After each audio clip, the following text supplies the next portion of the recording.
네, 오늘 이 시간에는 우리 다니엘서 9장 20절부터 27절까지의 말씀을 통해서 하나님께서 우리에게 오늘 무엇라 말씀하시는지, 또 우리의 삶 속에 오늘 이 말씀을 어떻게 적용해 나아갈지를 같이 살펴보는 시간을 갖도록 하겠습니다. 네, 오늘 말씀을 이해하기 위해서는 어제 다니엘이 무엇을 하고 있었는가를 우리가 다시 한번 기억해 보아야 합니다. 다니엘은 어제 자기와 자기 백성들의 죄로 인하여서 이러한 모든 일들, 포로로 끌려오고 나라가 망하고 이러한 수치를 당하고 있는 그 이유를 깨닫게 되었습니다. 그러면서 진심으로 하나님께 회개하며 회개의 기도를 드리는 것을 우리가 확인해 볼 수가 있었습니다. 오늘 20절의 말씀을 시작하면서 이러한 부분이 다시 반복이 되고 있습니다. 그런데 다니엘이 이야기할 때 보면 자신의 죄, 그리고 그 이스라엘 백성들의 죄, 이렇게 분리시키고 이스라엘 백성들의 죄 때문에라고 얘기하면서 거리감을 두게 만드는 것이 아니라 자신과 그 이스라엘 백성들을 일치시켜서 하나가 되어서 그 모든 것들을 자신이 대표해서 기도하는 것처럼 고백하고 있음을 볼 수가 있습니다. 20절의 말씀에 이렇게 다니엘은 얘기합니다. 내 죄와 내 백성 이스라엘의 죄를 자복하고 라고 말합니다. 내 죄, 다니엘 죄뿐만 아니라 이스라엘 백성들의 죄를 자기가 자복하면서 기도하고 있다는 것을 우리가 확인해 볼 수가 있습니다. 자, 그런데 이러한 기도에 앞서서 하나님께서는 천사 가브리엘을 통해서 장차 어떠한 일들이 일어날 것인지에 대해 다니엘에게 깨닫게 하시는 것을 볼 수가 있습니다. 성경을 연구하는 사람들은 이 부분에 대해서 이렇게 얘기합니다. 다니엘이 기도하기 전에 이미 그가 무엇을 알아야 하고 또 무엇을 깨달아야 하는지를 하나님께서는 이미 알고 그에게 미리 주셨다는 것입니다.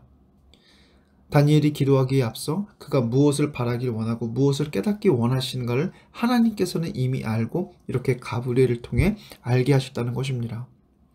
우리는 이 부분을 통해서 다시 한번 하나님이 어떤 분이신가를 깨달아야 할 것 같습니다. 하나님은 우리가 간구하기 그 이전부터 우리가 무엇을 필요로 하고 있는지, 또 우리가 무엇을 원하는지를 알고 계시는 분이십니다. 하지만 그럼에도 불구하고 우리가 늘 기도함으로 나오기를 원하시는 분이 바로 우리의 하나님이심을 기억하면서 우리가 살아가면서 겪는 여러 가지 문제들과 여러 가지 일들 가운데 먼저 기도의 자리에 나아갈 길을 힘쓰는 우리의 삶의 모습이 되어야 할 것 같습니다. 자, 그럼 이제부터 어찌 보면 다니엘서의 말씀 가운데서 가장 해석하기 어려운 부분이라고 얘기할 수도 있는 그 부분에 대해서 우리 같이 말씀을 살펴보도록 하겠습니다.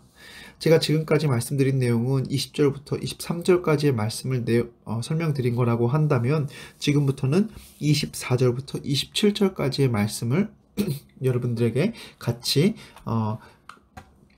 설명드리고 묵상하는 시간을 가지려고 합니다. 자, 먼저 말씀을 구체적으로 들어가기에 앞서서 이 천사 가브리엘은 앞으로의 490년이라는 시간을 먼저 이야기합니다. 그리고 그 490년이라는 시간을 49년, 그리고 434년, 그리고 7년 이렇게 세 부분으로 쪼개는 것을 볼 수가 있습니다. 자, 여러분들이 계산해 보시면 490이라는 숫자는 49 더하기 434 더하기 7 이렇게 세 부분으로 나뉘어진다는 것을 알 수가 있습니다. 자, 그리고 먼저 제가 설명드린 것은 기름 부음을 받을 사람, 그 사람 누구인가? 바로 예수 그리스도를 가리킨다는 것입니다. 자, 그러면 이렇게 이제 앞으로 24절부터 27절까지의 말씀 가운데 언급되고 있는 중요한 부분들을 먼저 우리가 기억하고 이제 말씀을 묵상해 보도록 하겠습니다. 자, 24절을 시작하면서 하나님께서는 가브리엘을 통해서 다니엘에게 이렇게 얘기합니다. 내 백성과 내 거룩한 성을 위하여 이스라엘 백성들이 살고 있던 예루살렘 성을 위하여 71회를 기한으로 정하였나니, 여러분 71회 70번을 7번 곱한 기간입니다. 그래서 7, 7에 49입니다. 그러면 490년이 됩니다. 1은 70을 7번 곱한 것. 490년으로 많은 사람들은 해석을 합니다. 자, 그러면 490년을 기한으로 정하셔서 그 기간 동안에 이스라엘 백성들이 살고 있었던 예루살렘을 회복하는 그 기간으로 정하셨다는 것입니다. 자, 그런데 이 기간 동안에는 어떠한 일들이 일어나면 그 뒤의 부분입니다. 허물이 그치며 죄가 끝나며 죄악이 용서되며 영원한 의가 드러나며 환상과 예언이 응하며 또 지극히 거룩한 이가 기름 부음을 받으리라. 제가 아까 말씀드린 그 예수 그리스도가 언급되고 있는 것을 우리는 확인해 볼 수가 있습니다. 자, 그러면 이제 앞에 두 부분입니다. 490년에서 앞에 49년과 434년. 자, 이 두 부분에 대해서 25절을 통해서 우리가 말씀으로 확인해 보도록 하겠습니다. 그러므로 너는 깨달아 알지니라. 25절 말씀입니다. 예루살렘을 중건하라는 영이 날 때부터 기름 부음을 받은 자 곧 왕이 일어나기까지 7이레와 62이레가 지날 것이요. 그 곤란한 동안에 성이 중건되며 광장과 거리가 세워질 것이며. 자, 먼저 49년입니다. 490년을 49년, 434년, 그리고 7년 이렇게 세 부분으로 나눈다고 했습니다.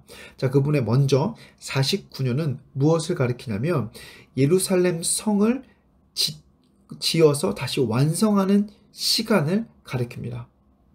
자, 우리가 이 부분을 이해하기 위해서는 느헤미야서의 말씀을 살펴보아야 하는데, 이 느헤미야서의 말씀을 살펴보면 이 느헤미야가 바벨론의 공직자로서 있을 때에 이 다니엘과 같이 이 느헤미야 또한 이 바벨론과 메데아 바사의 그런 나라 가운데 고위직에 있었던 것 같습니다. 자, 그때에 느헤미야에게 당시의 왕이었던 아닥사스다 왕이 느헤미야가 근심하고 있으니까 왜 근심하고 있느냐 이렇게 묻습니다. 그러면서 우리나라가 망하고 우리 땅이 황폐해지는 그런 모습들이 너무 가운데 내가 어떻게 즐거울 수 있습니까? 라고 얘기를 하자 이 아닥사스다 왕이 야, 그러면 돌아가서 너의 나라를 재건해라 라고 얘기를 합니다.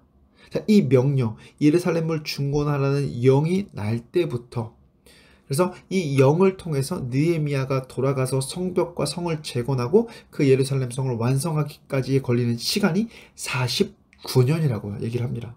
자, 그래서 예루살렘에서 예루살렘을 중건하는 영이 날 때부터 아닥사스다의 왕의 명령이 내려지고 그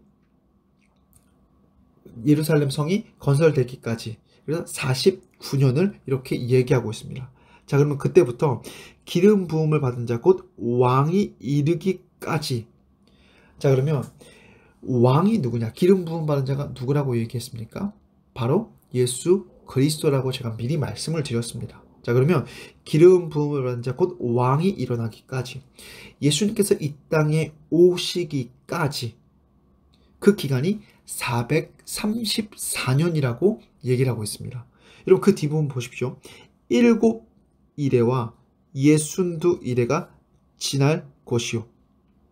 7이레와 62이레가 지난다고 얘기하면서 그 모든 시간들이 예루살렘 성의 재건과 그 다음에 예수님께서의 오시기 시간까지를 언급하고 있음을 우리는 볼 수가 있습니다.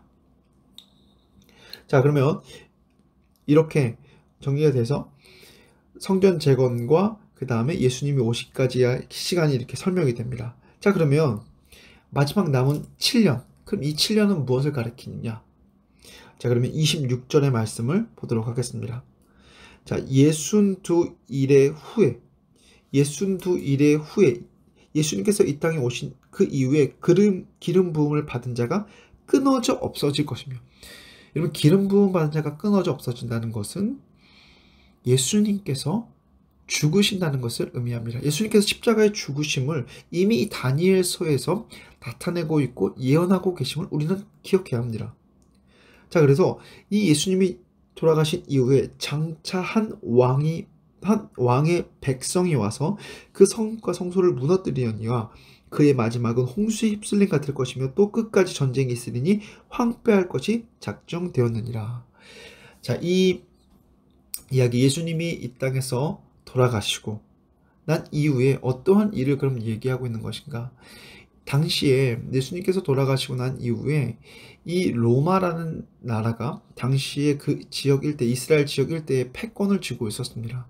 그래서 이 로마라는 나라가 예루살렘 성에 쳐들어와서 이 성을 점령합니다.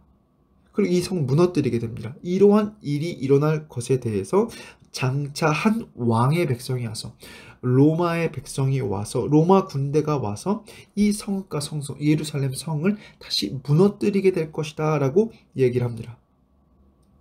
자, 그래서 마지막 그 7년이라는 것은 학자들은 이렇게 얘기합니다. 숫자 7년이라고 얘기하기보다는 완전수, 7은 완전수를 의미하기 때문에 이 땅에 종말이 임하기까지의 모든 시간을 가리키는 숫자다라고 얘기합니다. 자, 그러면 그 7년이라는 마지막 그 시간은 이 로마 제국에 의해서 예루살렘 성이 무너졌지만 이 종말의 마지막 때까지의 그 영원한 시간을 가리키고 있다라고 사람들은 이야기합니다. 자, 그래서 오늘 이렇게 하나님께서 천사 가브리엘을 통해서 다니엘이 기도하였던 그 기도에 대한 응답을 해주시고 장차 일어난 일들과 그리고 예루살렘이 어떻게 회복되고 이스라엘이 어떻게 회복될 것인지 그리고 그 앞으로의 미래에 어떤 일들이 일어날 것인지에 대해서 하나님께서는 다니엘의 기도를 들어주시고 응답해 주시는 것을 우리는 말씀을 통해 확인해 볼 수가 있었습니다. 자, 우리는 오늘 이 말씀을 통해서 가장 먼저 하나님은 온 세상의 주관자가 되시는 것 기억해야 합니다. 어떻게 온 세상의 주관자 되십니까? 우리가 간구하기에 앞서 우리의 기도와 우리의 필요를 이미 알고 계시는 분이 우리 하나님이심을 우리는 기억해야 합니다. 그리고 그 하나님은 다니엘에게 장차 이 땅에 일어난 일들을 알려주십니다. 여러분이 얼마나 놀라운 일입니까? 장차 어떤 일이 일어날 것인지에 대해서 알려주시고 실제로 그 예언한 일들이 어떻게 됐습니까? 성취되었다는 것을 우리는 확인해 볼 수가 있습니다. 그리고 앞으로 일어날 일들을 정확하게 알고 그것을 이끌어 가시고 인도하시는 분, 그분이 바로 우리의 하나님이십니다. 그 하나님이 오늘 저와 여러분들의 삶 또한 그분의 계획 가운데 우리를 사랑하시고 우리의 기도를 듣기 원하시는 그 하나님께서 우리를 인도하고 계시고 우리와 함께 하신다는 것 잊지 않고 더 그 하나님을 붙들고 의지하며 온 세상의 주관자로 고백하고 인정하는 삶이 오늘 하루 저와 여러분들의 삶이 되기를 주님의 이름으로 간절히 소망합니다. 기도하시겠습니다. 하나님, 오늘 말씀을 통해 조금은 어렵고 좀 애매한 부고 혼란스러운 부분도 있지만 하나님이 온 세상의 주관자 되시는 분이라는 것을 다시 한번 명확히 깨닫고 돌아가게 됩니다. 오늘 이 말씀 꼭 우리의 마음판에 새길 수 있도록 인도해 주셔서 우리의 기도를 우리가 기도하기 전에 이미 알고 들어주기 원하시고 성취하시는 그 하나님, 또 이 땅에 일어난 모든 일들을 이미 알고 이루어가고 계시는 그 하나님이 우리의 하나님이시고 그가 우리를 사랑하고 계시는 분이심을 오늘 하루 잊지 않게 하여 주시사 오늘도 하나님의 귀한 백성으로 이 땅을 살아갈 수 있는 모든 사람들 될 수 있도록 꼭 은혜 내려주시고 인도하여 주시옵소서. 이 모든 말씀 예수님의 이름으로 기도드립니다.